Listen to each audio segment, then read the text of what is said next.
Good morning, everyone. We are back with another video. So today's subject will be algae control. I think we all know that we all struggle with algae, just in general. And obviously there are ways to avoid that. So we're just gonna talk a little bit. Like, don't get me wrong. Like, I do have. Oh! Look at this little guy.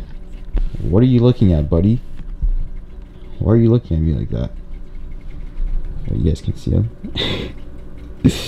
Oh my god, he's so sassy. But like, obviously I'm not perfect. Like, there are. Oh, wait.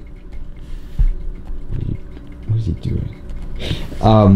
Obviously, like, my tank is not perfect. Like, there is a bit of algae on this side of the tank. And honestly, that's only because the window again. Like, there's lots of sun that comes in from that side. And then, yeah, you can see on the rock here as well.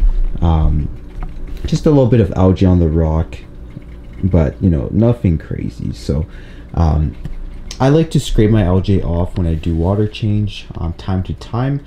Algae is not a bad thing. It's still like good bacteria in your tank. And then again, on the leaves of the Anubias, I like to, you know, clean that, you know, just to make it look a little bit sharper. But again, algae is not a bad thing. You need algae, you need bacteria in your tank. So I guess we'll talk about some of the, things that you can do to avoid it. And the first thing is obviously your aquarium light. So again, like, a lot of people tend to run their light a little bit too long. And that will create algae. Like, if you're running your light for, I don't know, like, I would say you have a very powerful light, just like the Kihiros. You know, I honestly think that, like, more than 6 hours is too much.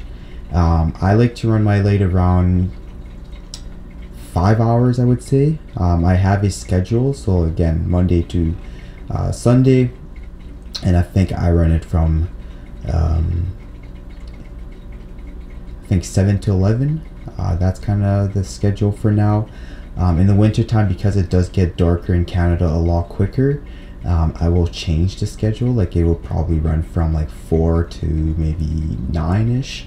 But because in the summertime the sun is it's brighter, and it's brighter till I think around 10ish.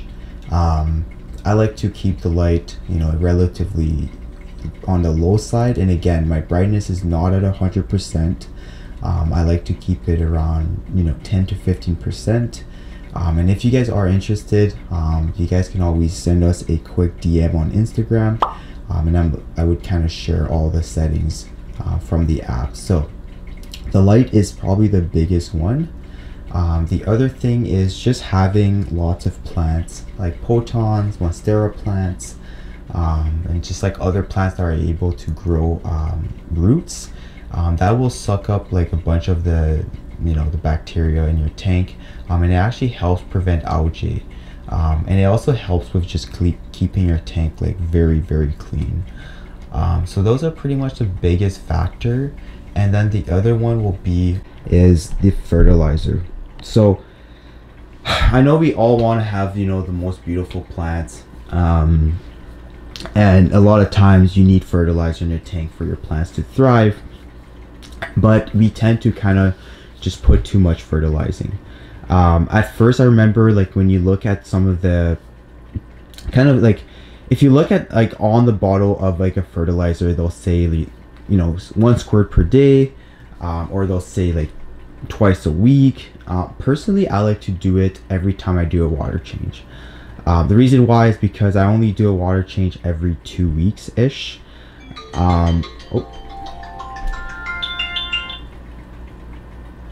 Sorry, somebody was calling me. I like to do my water change every 2 weeks, sometime every 1.5 weeks. And then that's kind of when I will add all my fertilizer in the water. Because if you're doing it, you know, every couple days, you're gonna get severe algae, and not just algae. You might even get, you know, black hair algae on your driftwood, and that's very hard to remove.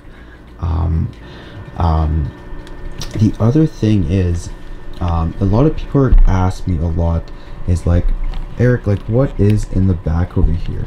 So if you look all the way in the back here, there's this like black machine over there in that corner.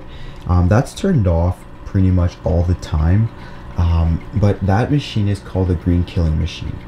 So what that does is, a lot of time when you do water change, people will do maybe a 50% water change, 75%. That is way too much. I only do personally 15 to 25%, which is not a lot of water. It's pretty much just one bucket.